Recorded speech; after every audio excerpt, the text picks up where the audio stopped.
24वां अध्याय। जब यीशु मंदिर से निकलकर जा रहा था, उनको उजाड़ छोड़कर वह निकल पड़ा, क्योंकि परित्याग किया गया था। अब वह उन्हें उस दिन के लिए छोड़कर चल दिया, जब तक कि वे ये न पुकारें, धन्य है वह जो प्रभु के नाम से आता है। अतः अब वे उसे ही देखेंगे जब वह पुनः आएगा। वहाँ लिखा है, यीशु मंदिर से निकलकर जा रहा था तो उसके चेले उसको मंदिर की रचना दिखाने के लिए उसके पास आए। उनका संकेत उन विशाल पत्थरों की ओर था, जैसा कि दूसरे सुसमाचार वृत्तांत में लिखा है। यूसुफुस के अनुसार वे पत्थर विशाल थे। उनमें से अनेक करीब 110 या 120 टन के थे। वे इस प्रवीणता से काटे गए थे कि उनको चुनाई की आवश्यकता नहीं थी, और आज भी चाकू का कल के मध्य प्रवेश नहीं कर पाता। उनकी शिल्पकारी आज भी एक भेद की बात है। इसी प्रकार पश्चिमी दीवार एक अभियांत्रिकी आश्चर्यकर्म है। यह हेरोदेस महान की उपलब्धि बयां करती है। चले यीशु को वह महान निर्माण कार्य दिखा रहे थे, तो उसने उनसे कहा, क्या तुम ये सब नहीं देखते? मैं तुमसे सच कहता हूं, यहाँ पत्थर पर पत्थर भी न छूटेगा जो ढाया न जाएगा। यह भविष्यवाणी लगभग 40 वर्ष पश्चात पूरी हो गई, जब तीतुस रोमी सम्राट ने यरूशलेम में प्रवेश किया और रोमी सेना ने मंदिर में आग लगा दी। ये यरूशलेम वासियों का अंतिम गढ़ था।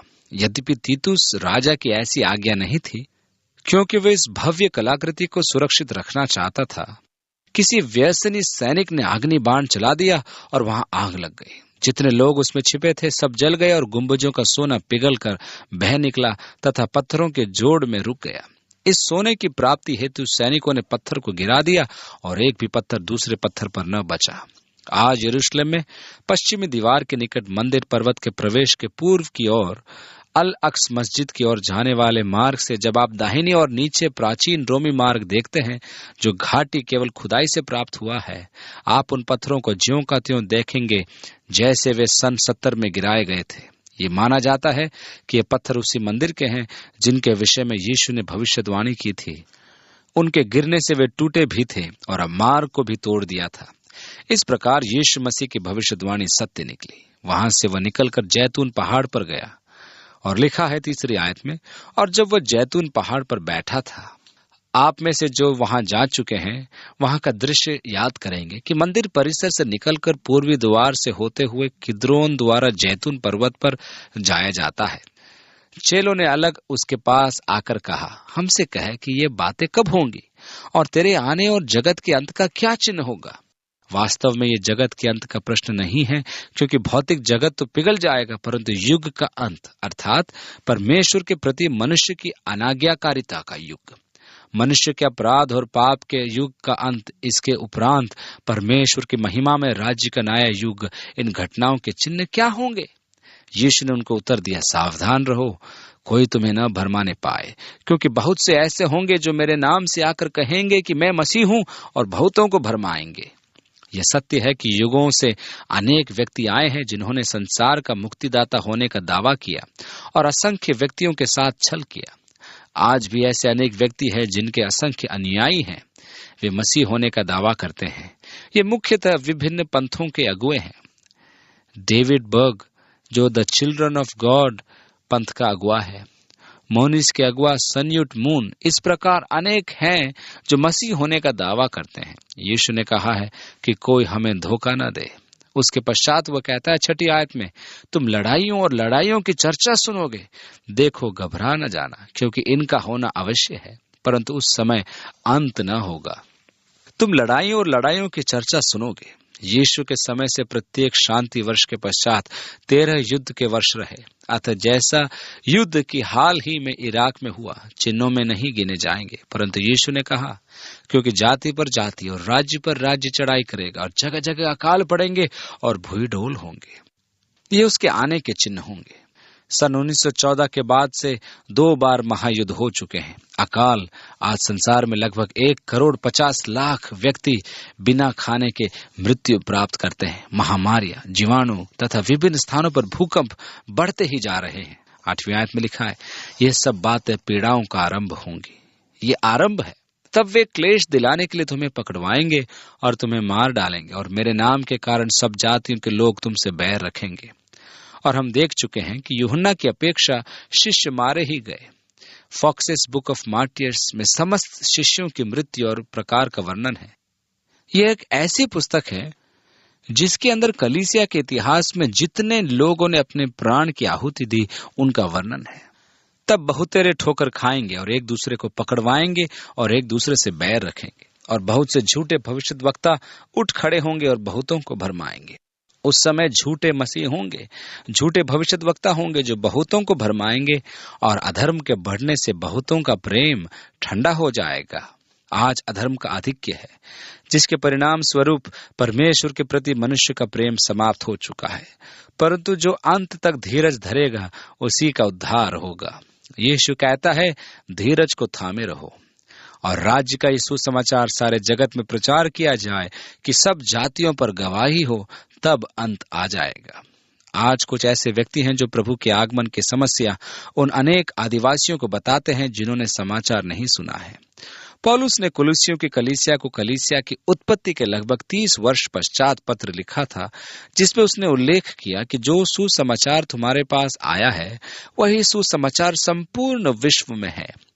पौलुस के अनुसार सुसमाचार संपूर्ण विश्व में पहुंच चुका था।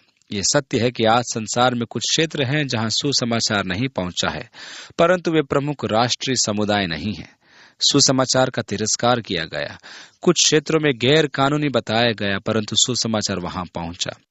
यीशु ने यह कहा था कि राज्य का यह सुसमाचार संसार में प्रचार किया जाएगा और तब अंत आएगा। उसने यह नहीं कहा था कि यह कार्य कलीसिया करेगी।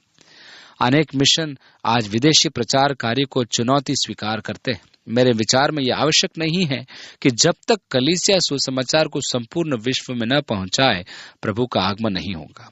अतः हमारा प्रभु बल प्रचार विस्तार पर होना आवश्यक है कि यीशु का आगमन हो। प्रकाशित वाक्य की पुस्तक उसके 14वें अध्याय की 6ठी आयत में यूहन्ना ने देखा कि एक स्वर्गदूत आकाश में उड़ रहा है, जिसके पास अनंत सुसमाचार है, और वो प्रत्येक जाति, कुल और भाषा के लोगों को सुनाने के लिए सनातन सुसमाचार था। वह कहता था कि परमेश्वर का भय मानो, उसे महिमा प्रदान करो, क्योंकि उसके न्याय का समय आ गया है। जिसने स्वर्ग और पृथ्वी और समुद्र की और जल के स्रोत की सृष्टि की, उसकी आराधना करो। इसका अर्थ यह हुआ कि सुसमाचार प्रचारक उस समय कलीसिया नहीं होगी, वरन स्वर्गदूत होंगे। यह सब विपत्तियों के युग के अंत में होगा। कह नहीं सकते कि यह सैटेलाइट टेलीकम्युनिकेशन हो, मैं नहीं जानता, परंतु आकाश में वे ही उड़ती हैं और उनमें क्षमता है कि वे संपूर्ण विश्व को सुसमाचार प्रचार दें। और संभव है कि परमेश्वर सैटेलाइट का प्रयोग करे। जो भी हो, परमेश्वर ने प्रत्येक मनुष्य को सुसमाचार सुनने का अवसर प्रदान किया है। 14वें अध्याय उसके 9वें पद में एक और स्वर्गदूत आकाश में उड़ता हुआ चेतावनी देता है कि मसीह विरोधी की आराधना न की जाए और उसके चिन्ह को स्वीकार न किया जाए, अन्यथा आने वाले विनाश की चेतावनी भी देता है। इस प्रकार हम देखते हैं 15वीं आयत में आगे लिखा है, सो जब तुम उस उजाड़ने वाले घृणित वस्तु को, जिसकी चर्चा दानियेल भविष्यद्वक्ता के द्वारा की गई थी, पवित्र स्थान में खड़ी हुई देखो, जो पढ़े वह समझे। तब जो यहूदिया में हों वे पहाड़ों पर भाग जाएं, जो कोठे पर हो वे अपने घर में से सामान लेने को न उतरें, और जो खेत में हो वे अपना कपड़ा लेने को पीछे न लौटे। उन दिनों में जो गर्भवती और दूध पिलाती होंगी उनके लिए हाय हाय। यीशु दानियेल द्वारा वर्जित उजाड़ने वाले घृणित वस्तु का उल्लेख कर रहा है, और उसने कहा जो पढ़े वह समझे। क्या आप उजाड़ने वाली घृणित वस्तु के बारे में जानते हैं? यदि नहीं तो उसके विषय अध्ययन कीजिए। हम देखते हैं कि यह दानियेल के पुस्तक के 9वें अध्याय में सर्वप्रथम दिखाई देती है, जहां स्वर्गदूत दानियेल के लिए घोषणा करता है कि इजराइल पर 70 सप्ताह ठहराए गए हैं कि उसके अंत तक अपराधों का होना बंद हो जाए और पापों का अंत हो और अधर्म का प्रायश्चित किया जाए और युग युग की धार्मिकता प्रकट हो और दर्शन की बात पर और भविष्यवाणी पर छाप दी जाए और परम पवित्र का अभिषेक किया जाए। अब जब से यरूशलेम के पुनरुद्धार की आज्ञा निकाली जाती है और मसीह राजकुमार के आगमन तक 7 साल एवं 62 साल होंगे और दीवारें पुनः निर्माण की जाएंगी। अतः इस्राएल और यरूशलेम के विषय दानियेल की दी गई भविष्यवाणी यह है कि इस्राएल के लिए 70 साल निर्धारित किए गए हैं और 59 साल यरूशलेम के पुनः निर्माण आज्ञा निकालने के समय, जो 445 ईस्वी पूर्व में अहासुरुस द्वारा दी गई थी, और तब से कुल मिलाकर 483 वर्ष और आज्ञा निकलने के ठीक 483 वर्ष पश्चात मसीह का जन्म हुआ। परंतु उस समय स्वर्गदूत ने दानियल से कहा, और उन 62 सप्ताहों के बीतने पर अभिषिक्त पुरुष काटा जाएगा और उसके हाथ कुछ न लगेगा, और आने वाले प्रधान की प्रजा नगर और पवित्र स्थान को नाश तो करेगी, परंतु उस प्रधान का अंत ऐसा होगा जैसा बाढ़ से होता है। तो अभी उसके अंत तक लड़ाई होती रहेगी, क्योंकि उसका उजाड़ जाना निश्चय ठाना गया है। इस प्रकार यहूदी राष्ट्र के विस्थापन की भविष्यवाणी 59वें सप्ताह के पश्चात है। आरंभ में उसने कहा था कि इजराइल राष्ट्र पर 70 साल निर्धारित किए गए, अर्थात एक 7 वर्ष का युग कम पड़ रहा है। मसीह 483 के पश्चात आया, मसीह मारा गया, उसे राज्य प्राप्त नहीं हुआ। रोमी सेना का आगमन हुआ, यहूदी विसर्जित हुए। अब एक 7 वर्ष का युग शेष है। परमेश्वर ने हमें इस विषय में अंधकार में नहीं रखा है। वह आगे कहता है कि अब मनुष्यों का राजकुमार आएगा जो इस विश्वव्यापी साम्राज्य का अधिकारी होगा, अर्थात यूरोप के 10 राष्ट्रीय संगठन, जो विनाश का पुत्र होगा, पाप का पुरुष, पशु तथा अनेक भिन्न भिन्न नाम जो धर्मशास्त्र में है, जिसे सामान्यतः मसीह विरोधी कहते हैं, वो इजराइल राष्ट्र के साथ संविदा स्थापित करेगा, और इस संविदा के कारण वह मसीह माना जाएगा। और ये संविदा मंदिर के पुनर्निर्माण को अग्रसर करेगी, क्योंकि उनका कहना है कि मसीह मंदिर का पुनर्निर्माण कराएगा और आराधना का आरंभ कराएगा, और यही उसकी पहचान होगी। अब वह यह तो उस 7 वर्ष के युग के पश्चात या 3 वर्ष और 6 माह के पश्चात संविदा का उल्लंघन करेगा, क्योंकि वो उजाड़ने वाली घृणित वस्तु को स्थापित करेगा। यह कार्य उस समय किया जाएगा जब वह 3 वर्ष और 6 माह पश्चात लौट कर आएगा और पवित्र मंदिर में प्रवेश करेगा और स्वयं को परमेश्वर घोषित करेगा, जैसा कि पौलुस भी थिस्सलुनीयों की कलीसिया को लिखे दूसरे पत्र के 2 अध्याय में कहता है। जब यीशु मसीह ने यह कहा कि उस समय जंगल में भाग जाना, परंतु प्रार्थना करो कि वह ठंड का समय न हो और न सब्त का दिन हो, तो यीशु ने इब्रानी भाषा का प्रयोग किया, अर्थात वह यहूदियों के लिए कह रहा था। प्रकाशित वाक्य के अध्याय 12 के 14वें पद में यूहन्ना कहता है कि यह मसीह विरोधी या पशु या पाप का पुरुष इजराइल के विरुद्ध युद्ध करेगा, और परमेश्वर उन्हें स्वर्गदूतों के पंख देगा कि वे जंगल में भाग जाएं, जहां 3 वर्ष और 6 माह परमेश्वर उनका पोषण करेगा। जब अजगर देखेगा कि वे बच निकले, तो वह अपनी सेना उनके पीछे भेजेगा और पृथ्वी उस सेना को निगल जाएगी।